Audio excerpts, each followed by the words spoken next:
დემონსტრანტმა გიამ პირობით სახელით, დემონსტრანტმა ირაკლიმ, დემონსტრანტმა ანამ, დემონსტრანტმა დიანამ, დემონსტრანტმა დავითმა, დემონსტრანტმა მამუკამ ასე მაგალითად. საქართველოს პარლამენტს ესროლეს მოლოტოვის კოქტეილიო, ამას იტყვის რომელიმე რუსი ქართველი, ქართულგვარიანი რუსი დეპუტატი, ასე მაგალითად ქალბატონი რიმა ბერიძე, ასე მაგალითად ბატონი ირაკლი ზარქუა, ის ხო დეპუტატია, ასე მაგალითად ეს დიმიტრი სამხარაძეროა, უარესთა შორის, უინტელექტოთა შორის, უინტელექტოების განსახიერება, ასე მაგალითად ნინო წილოსანი, რომელიც მარგარეტ ტეჩერია იმასთან დიტო სამხარაძესთან შედარებით რა საკვირველია. რა ვიცი, ნებისმიერი მათგანი ამას იტყვის ირაკლი კობახიძეც, შალვა პაპუაშვილიც და სუსის უფროსად რომ დანიშნეს ის კაცი რაგვარია და მამუკა მდინარაძე. მოლოტოვის კოქტეილი ისროლესო და აქედან გამომდინარეო ისინი იმსახურებენ სასჯელს და სასამართლო თუ შეუფარდებს პირობითად ლაპარაკობს 3 წელს, 5 წელს ეს სამართლიანი განაჩენი იქნებაო. მართალი ბრძანებაა რა საკვირველია თუ მოლოტოვის კოქტეილი ისროლა რომელიმე ირაკლიმან, რომელიმე მამუკამან, რომელიმე დიანამან, რომელიმე ანამ ან დავითმა სასამართლომ თუნდაც რუსეთის სასამართლომ ამ ირაკლის დიანას ანას თუ ლევანს რა საკვირველია უნდა შეუფარდოს პირობითად 5 წელი. მაგრამ ახლა მოდი სხვაგვარად დავსვათ კითხვა. იცის თუ არა ქალბატონმა რიმამ ასე მაგალითად ან ქალბატონ რიმასთან არ ვიცი და ბატონ დიმიტრი სამხარაძესთან შედარებით მარგარეტ ტეჩერი როა იმ ნინო წილოსანმა საიდან მოდის ეს ზოგადად ეს ტერმინი მოლოტოვის კოქტეილი ან რა არის ეს მოლოტოვის კოქტეილი. იცის თუ არა, ეხლა მე რო ავკრიფო ქალბატონ ნინო წილოსანის ან ბატონი მამუკა მდინარაძის ბატონობისა და ქალბატონობის გარეშე მამუკა მდინარაძე რუსის და ნინო წილოსანი რუსის ტელეფონის ნომერი და ვკითხო ქალბატონ ნინო მოლოტოვის კოქტეილი ვინ შექმნა, როდის შექმნა, როგორ შექმნა, რა არის ეს რატომ ქვია მოლოტოვის კოქტეილი და არა კუზნეცოვის პირობითად ხო ივანოვის, პეტროვის, პუტინის კოქტეილი, რატომ კოქტეილი და არა მაინც და მაინც რაღაც სხვა სახელწოდება რატომ არ აქვს. გვიპასუხებენ კი სრული პასუხისმგებლობით ვამბობ, რომ მაღალზე მაღალი ალბათობით საქართველოს ბანდიტებიდან 99 დეპუტატი ბანდიტი გვყავს ჩვენ და დეპუტატად წოდებული და კიდევ მინისტრები, მათგან აი უხეშად 100 პირიდან აგრეთვე ექსპერტებიდან და ჟურნალისტებად წოდებულებიდან მაგალითად რამდენი არიან 300 კაციდან ხო ექსპერტებად წოდებულებიდან 297-მა ან 290-მა ამის თაობაზე პრაქტიკულად არაფერი არ იცის. 1939 წელია ხოშვის ნოემბრის თვე და სტალინის საბჭოთა კავშირი შეიჭრა ფინეთში და დაიწყო ზამთრის ომი. შეიჭრა ძალიან ბევრი საბჭოთა ოკუპანტი. რამდენიმე 100,000. საბჭოთა კავშირის საგარეო საქმეთა მინისტრი არის იმხანად სწორედაც რომ ვიაჩესლავ ასე ჰქვია ხო მოლოტოვი. აი ეს ის მოლოტოვია რომელმაც გააფორმა გერმანიის საგარეო მინისტრ რიბენტროპთან ერთად მოლოტოვ-რიბენტროპის თუ გლებოთ ასე ვიტყვი პაქტი, რომლის შედეგადაც ამ პაქტის შედეგად ბალტიის 3 სახელმწიფო გადაეცა საბჭოთა კავშირს. დაუთმო გერმანიამ, აჩუქა გერმანიამ მეთქი. ბალტიელებად წინააღმდეგობა არ გასწიეს. აი ფინელები რომლებსაც დაახლოებით იგივეს უპირებდნენ და საბჭოთა კავშირში შეთრევას უპირებდნენ, ფინელებმა წინააღმდეგობა გასწიეს და დაიწყო ეს ხსენებული ზამთრის ომი 39-40 წლებში, მერე გაგრძელდა ეს ომი 44-ში სხვა სახელწოდებით და 39-შივე საგარეო საქმეთა მინისტრმა არა კუზნეცოვმა ქალბატონ რიმან, ქალბატონ ნინო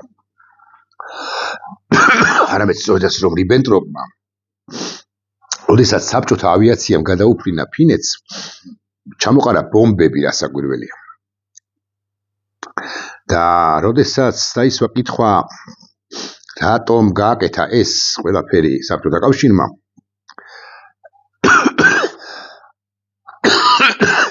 ხსენებულმა რიბენტროპმა კი არა მოლოტოვმა აგერევა კაც გააკეთა განცხადება რომ ჩვენო საკვებით ვეხმარებითო ფინეთის დამშეულ მოსახლეობას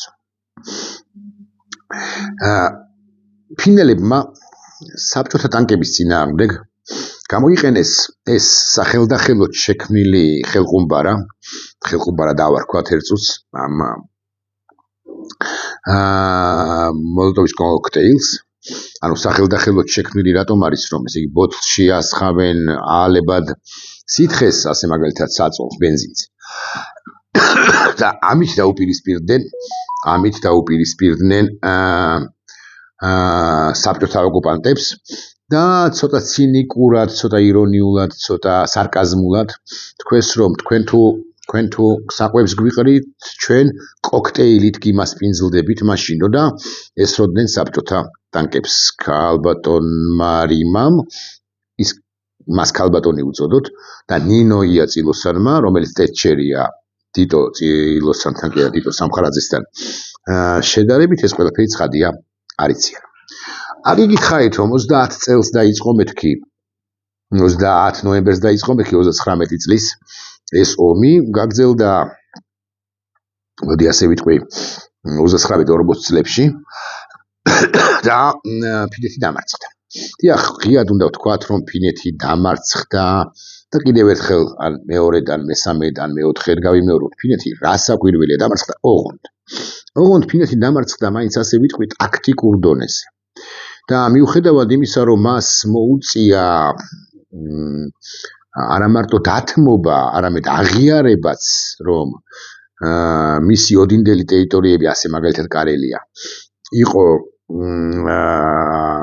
გახდა საბჭოთა კავშირისა ფინეთი დამარცხდა მხოლოდ და ოდენ ტაქტიკურ დონეზე რამდენადაც მან ფინეთმა შეინარჩუნა სახელმწიფოებრიობა რომელმაც 10 წლეულები იარსება სხვადასხვა ფორმაციით მოდი ვიტყვი ასე მაგრამ უკვე დღეს 2025 წელს ფინეთი ჯერ ერთი განვითარებული და უაღრესად განვითარებული ქვეყანაა უაღრესად წარმატებული ქვეყანაა და მეორე რაც ასევე ძალიან მნიშვნელოვანია ის ბარე 2 წელია უკვე არის ჩრდილოატლანტიკური ცოტა მეტიც ჩრდილოატლანტიკური ალიანსის წევრი.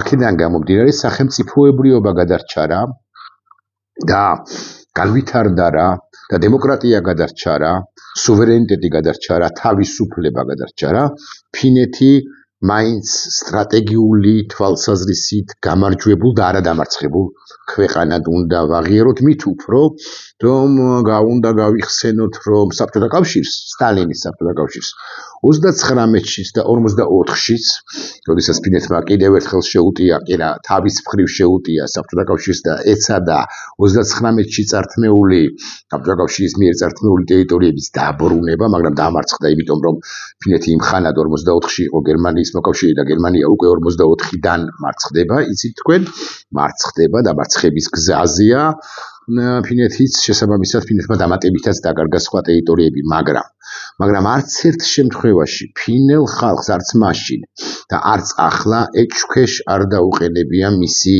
გმირების და მისი მებრძოლი გმირების მათ შორის უმაღლესი პოლიტიკური ელიტის წარმომადგენლების რეპუტაცია ეჭქვეშ არ დაუყენებია არ შეუბღალავს სახელი პირებისა რომლებიც წინააღმდეგობას უწევდნენ გავეშებულ და გაბოროტებულ მაშინდელ საბჭოთა კავშირს ეს რასაკვირველია უკვე პირველ ყოვლისა ეხება ესეთ გმირ კაცს ეს არის კარლ გუსტავ მანერჰაიმს რომელიც უკვე შემდგომ ფინეთის პრეზიდენტიც გახდა და დღესაც თუ ჩახვალთ ფინეთში ჰელსინკიში თუ ვინმეს ახსენებენ თუ ვინმეზე ლაპარაკობენ თუ ვინმეს ეთაყვანებიან ან თუ ვინმეს ძეგლი არის დადგმული ეს სწორედაც რომ ეს გენერალი ეს გმირი გენერალი კაცია ასევე რასაკვირველია გაიხსენო შეიძლება ასეთი კაცი სიმო ჰაიხა სნაიპერი კაცი, რომელმაც 39-სა და 40-ში თუ არ ვწდები და არ ვწდები 500-დან მეტი რუსი ოკუპანტი გაანადგურა. ის სნაიპერული შაშხანით ზამთრის ომია, ნოემბერია, დეკემბერია, იანვარია, უკვე 40 წლისა და ესე იგი სნაიპერული შაშხანით ანადგურებდა რუს ოკუპანტებს. ერთგან მაქვს საკითხული, რომ გაჩვენებთ მე ამ კაცის ფოტოს, რომ რაღაცა ორთქლდებოდა ჰაერი და ის პირს იტენიდა გუნდებით, თოვლის გუნდებით, რომ რუსებს ოკუპანტებს არ შეემჩნიათ თეთრსამოსში გამოწყობილი სიმო ჰაიხა. მიგაჩვენებთ მის ფოტოს ბარემ, ეს უკვე ბოლო პერიოდის ფოტოა. ის არ მინდა შემეშალოს და ერთხელ ვილაპარაკე თუ არ ვწდები სიმო ჰაიხა. ესე იგი ეს არის ფოტო, პირველ ფოტოს გაჩვენებთ აგე სნაიპერული შაშხანით ეს კაცი იღიმის სტანმორჩილი კაცი იყო. და ნახავ მე გადავავოცებ საკუთარ მეხსიერებას თუ არ ვწდები 70-იანებში და 80-იანებში საერთოდ გარდაიცვალა და მეორე უფრო ცნობილი ფოტოა მისი ეს ესე მოდი ასე ვიტყვით ქვეთის ნებართვით შეურაცხყოფის გარეშე სახე მონგრეული კაცი, მას სახის არეში მოხვდა ტყვია, დაჭრილი იყო, მაგრამ გადარჩა თეთრ სიკვდილს უწოდებდნენ, ეძახდნენ მას. გადავამოწმოთ, როდის გარდაიცვალა ის და ნახეთ როგორი შეცდომა დაუშვი.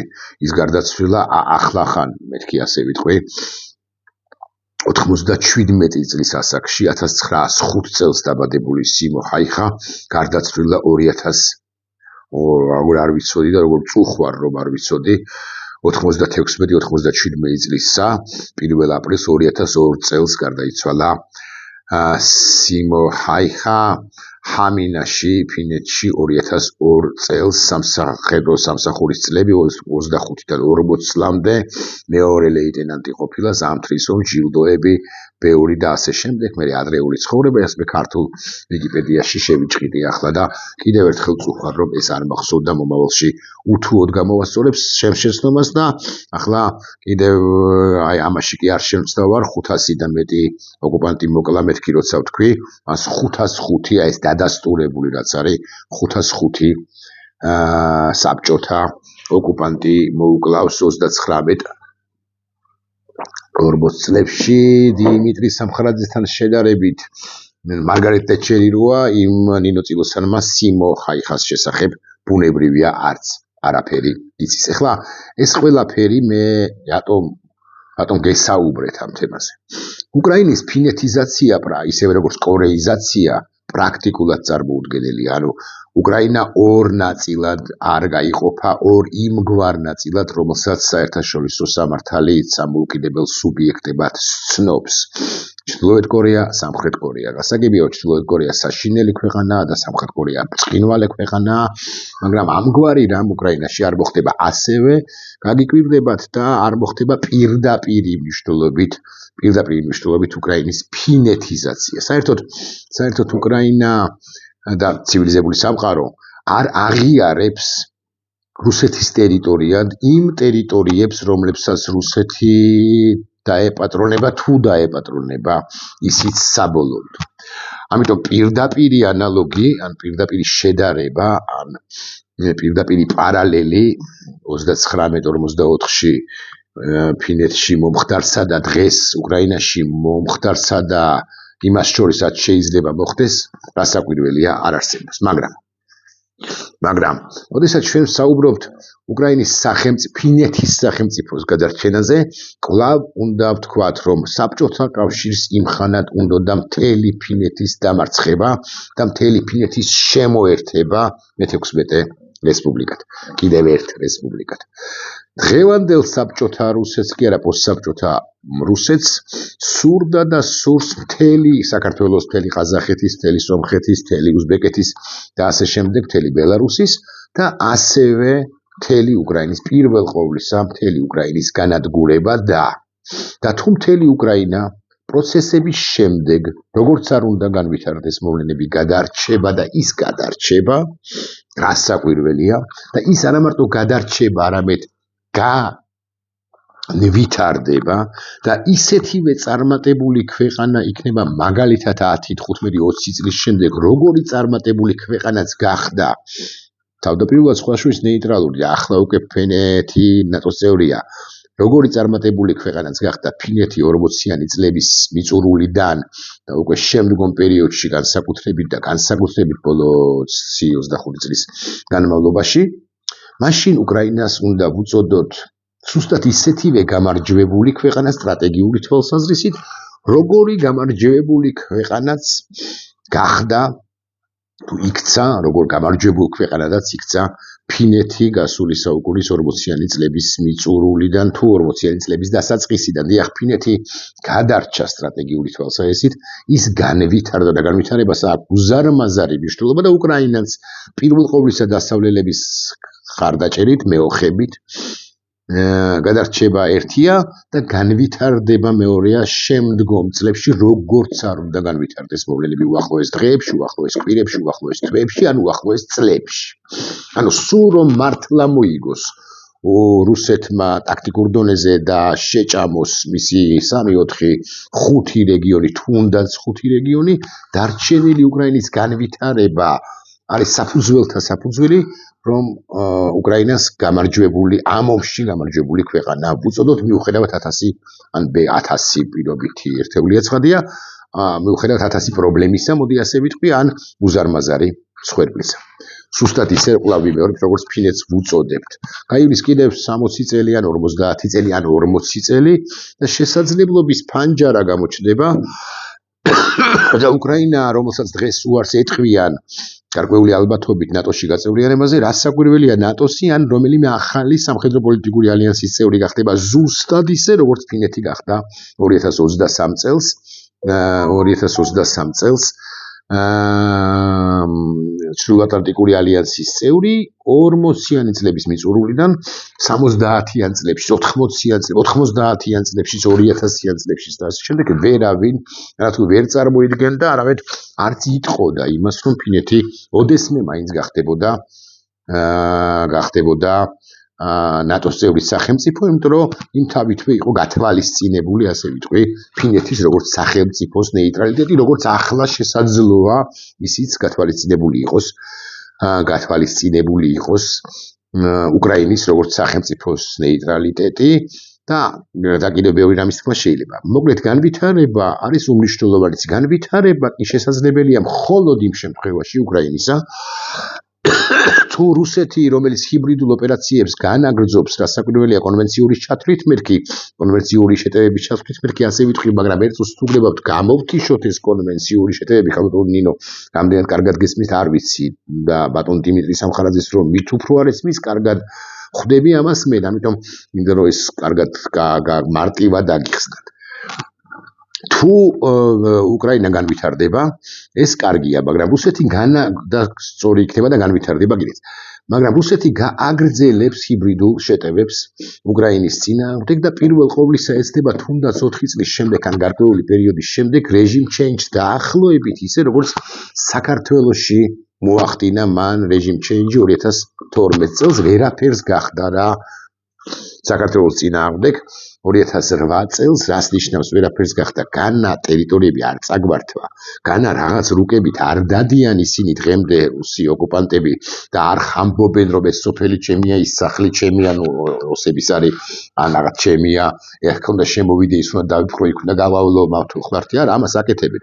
მაგრამ რუსეთს მაშინაც 2008 წელს საქართველოში, 2014 წლიდან და განსაკუთრებით 2022 წლიდან უკრაინაში მთელი უკრაინის, ამ შემთხვევაში უკრაინის მაგალითზე და სხვა შემთხვევაში საქართველოს მაგალითზე დაპყრობა უნდა. ამ თვალსაზრისით თუ ვილაპარაკებთ, არ დაეცა რა თბილისი, რუსეთმა ვერ მიაღწია საკუთარ მიზნებს. არ დაეცა თბილისი, მოდი ასე გეტყვით, დღემდე მეთქი, ანუ რუსული დროშა პირდაპირი მნიშვნელობით თბილისის თავზე არ ფრიალებს, თუმცა ფიგურალური თვალსაზრისით და არაპირდაპირი მნიშვნელობით უფრო ზუსტი რომ იყო, თბილისი რას საკვირველია, დაეცა წარმატებით დასრულდა რა ჰიბრიდული ოპერაციის სხვა კომპონენტებით შეტევა საქართველოს წინააღმდეგ 2012 წელს და განსაკუთრებით ბოლო 3-4-5 წელიწადში. დროშა არ ფრიალებს, მაგრამ თბილისი საქართველოს ოფიციოზის დონეზე, de facto ხელისუფლების დონეზე გასაკვირველია პრორუსულია. უკრაინაშიც იგივე მცდელობა ექნება რუსეთს გასაკვირველია გიბოდიშებთ. და ამის მიღწევას ეცდება. მე მგონი რომ ვერ გამოუვა, მაგრამ მაინც უკრაინა განვითარდება და რეჟიმ ჩეინჯი არ მოხდება. მიუხედავად იმისა, რომ ზელენსკი შეიძლება გარკვეული პერიოდის შემდეგ, გარკვეული პროცესების განვითარების შემდეგ წავიდეს. მთავარია ზელენსკი წავიდეს და ზელენსკის ნაცვლად არ მოვიდეს იანუკოვიჩის მსგავსი პრორუსი, რომელიც სულის კვეთებას შეცვლის. გიბოდიშებთ კიდევ ერთხელ უკრაინის ავადმყოფობა დამრია, ხელი დამრია, ხველებამ განსაკუთრებით გიბოდიშებთ მართლა გულახდილოთ უბრალოდ ხა 21 წუთი მიიწურა და თავიდან არ დავიწყებ თქვენის ნებართვით ვიდეო ბლოგის ისეთ მესამე თუ მეოთხე დუბლია სწორედ იმის გამო რომ სპაზმის გამო შევწყვიტე წინა 2 თუ 3 ვიდეო ბლოგი. ხო, მოკლედ ამის თქმა მინდოდა და მინდა მაშ იმარჯვებს თუ არა უკრაინა კიდევ ერთხელ დავსვამ ამ კითხვას. რა საკვირველია იმარჯვებს? სტრატეგიული თვალსაზრისით უკრაინა გამარჯვებული. ახლა მე თქვენ გაჩვენებთ ერთ ვიდეო რგოლუკას, რომელიც რუსებმა, ქართულგვარიანმა რუსებმა დაამზადეს. ამ ვიდეო რგოლუკაში მეც ვარ ერთ ეპიზოდში. მიშა სააკაშვილით იწყება. მიშა სააკაშვილი. ბოდიში ეს უკვე ზელენსკის.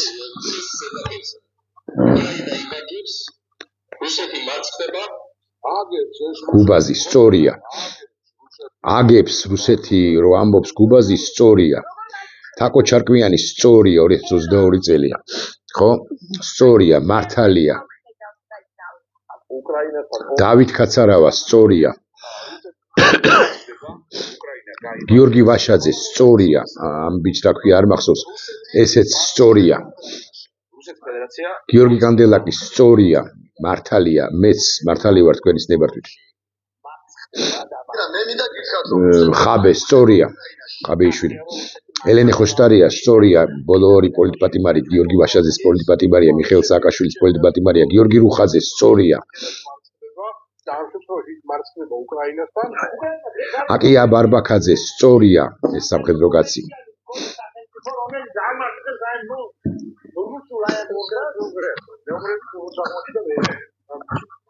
განვაგრძოთ. იულონ გაგოშიძე ეს პროფესორი კაცი სწორია. ლაშა ბერიძე ეს პოლიტპატიმარი კაცი სწორია. გია ხუხაშვილი სწორია. დევი ჭანკოტაძე ეს გენერალი კაცი სწორია. კიდე ვინ არის? ხოდა უკვე მე გადადიან ზელენსკიზე, რომელიც წუხს იმასთან დაკავშირებით რა არჩევანის გაკეთება შეიძლება მოუწიოს, მოუხდეს უკრაინას და ასე შემდეგ. დიახ, ბატონო. ამ კლიპის გამკეთებლებო, ამ ვიდეო რგოლის ამწყობებო, მონტაჟიდან დაწყებული იდეის ავტორით, შემკვეთით დასრულებული. დიახ, ჩვენ ვამბობდით და ვამბობთ, რომ უკრაინა იმარჯვებს და რუსეთი მარცხდება და ვგულისხმობდით იმას, რომ რუსეთი მარცხდება სტრატეგიული თვალსაზრისით უკვე რახანია დამარცხებული და ამას ვიტყვით ჯიუტად მაშინაც კი თუ რუსეთი მიისაკუთრებს ან ყველა გარკვეულ ტერიტორიებს და ყველაზე უსამართლოდ ემოციური თვალსაზრისით დასრულდება ეს ომი როგორც ასეთი თუ უკრაინა როგორც სახელმწიფო გადარჩება და უკრაინა როგორც სახელმწიფო გადარჩება სხვაგვარად ვიტყვი თუ კიევის, ლვოვის, ხარკოვის, დნეპროპეტროვსკის, ოდესის და სხვა ქალაქების სოფლების თავზე გავრცელდება უკრაინის ამ ქალაქებში და სხვაგან გავრცელდება უკრაინის იურისდიქცია და იფრიალებს უკრაინის დროშა ამ ქალაქების და სოფლების თავზე უკრაინას სახელმწიფო შედგება ის განვითარდება მას ექნება მეტი განვითარების პერსპექტივა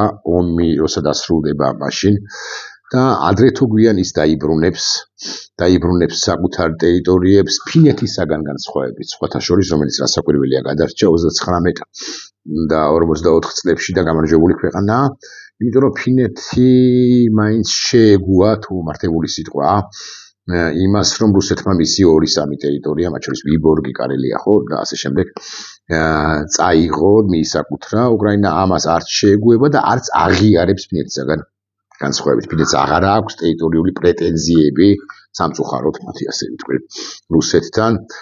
უკრაინას კი ექნება ტერიტორიული სამართლიანი პრეტენზიები, რასაკვირველია და იმ ხელთებს მომენტს დროს რა ამ ტერიტორიებს დაიბრუნებს, როცა იქნება შვიდობით მეთქი თუ გდებავთ ასე. ვიტყვი, როცა რუსეთი დასუსტდება იმაზე მეტად, ვიდრე ახლა არის დასუსტებული. 10 წელი და 20 წელი დასჭირდება მას 20 წელიწადში და იბრუნებს. რამდენი, აი ფინეთი 44-დან 2024-მდე 80 წელი დასჭირდა. ფინეთს რომ გამხდარიყო სრულფასოვანი, სადაც ხო იყო ევროპის ნაწილი, რასაკვირველია, ძალიან განვითარებული, მაგრამ ევროპის უსაფრთხოების არქიტექტურის ნაწილი ყოფილიყო. უკრაინას გაცილებით ნაკლები დასჭირდება იმისთვის, რომ ის იყოს სრულფასოვანი წევრი ევროპის უსაფრთხოების ნაწილი და უსაფრთხოებაში მნიშვნელოვანი კონტრიბუტორი და ნატოს ქოლგის ქვეშ მყოფი სახელმწიფო, მაშინაც კი იმ შემთხვევაშიც კი თუ ახლა დროები თუ არ სათქმევინებენ მას ნატოში გაწევრიანებაზე. თუმცა ნახოთ ეს მოლაპარაკებები, ეს რთული პროცესი და ეს რთული პერიოდიც მეთქი როგორ დასრულდება უკრაინისათვის. მე ვსაუბრობ იმ დაშვებაზე, თუ ყიჟინას დასცემს ქართული რუსული ოცნება და დაიწყებს პროპაგანდას იმის თაობაზე, რომ აგე უკრაინა დამარცხდა და სულთყვილა უომიაო, არა. უკრაინა სულთყვილა არ უომია, სხვა თუ არაფერი ისტორია და წერა და ეს არ არის პოეტიკა და ეს არ არის ესეთი გულისამაჩუყებელი, ოდენ გულისამაჩუყებელი სიტყვები, ეს არის რეალობა და იწერა ისტორია, მათ შორის 39-ში სფინელების მიერ, როცა ისინი არ ჩაბარდნენ რუსეთს, რო ჩაბარებულიყნენ ფინეთი არ იქნებოდა. ფინეთი საბჭოთა კავშირის შემადგენლობაში იქნებოდა და 70 წელი ვერ განვითარდებოდა, ისევე როგორც ვერ განვითარდით ჩვენ, ასე მაგალითად 21 წლიდან დიახ, კატასტროფა დაგვემართა ჩვენ 18 წლის რესპუბლიკა რომ შენარჩუნებულიყო, ანუ რუსები რომ არ შემოთრეულიყვნენ, ქართულგვარიანი რუსები, მათ შორის საქართველო ეხლა იქნებოდა უწარმატებულესი ქვეყანა ევროპის მასშტაბით. უწარმატებულესი ქვეყანა, მას ჩვენ გვექნებოდა არა ერთი ხუდომხესი ან რაღაც 27 თუ 18 მეტროსადგური, არამედ 3 ხუდომხესი ვუტრირებს შესაძლოა, მაგრამ მაინც მოგეთ ენერგეტიკული თვალსაზრისით, კონცეპტუალურად ზოგადად უგანვითარებულესი ქვეყანა ვიქნებოდით. საერთოდ თავისუფლებას მოაქვს განვითარება და არა უღელსა და მონობას. თავისუფლებას მიაღწევს ისედაც თავისუფალი უკრაინა, განვითარდება, გაძლიერდება და როცა იქნება ყველაზე მძიმედ დღეს პროცესების დასრულების შემთხვევაში, როცა იქნება ის ტერიტორიულ მთლიანობასაც აღიდგენს და რუსეთსაც განდევნის საკუთარი ქვეყნიდან, ესეც უნდა ვთქვა და კიდევ ერთი.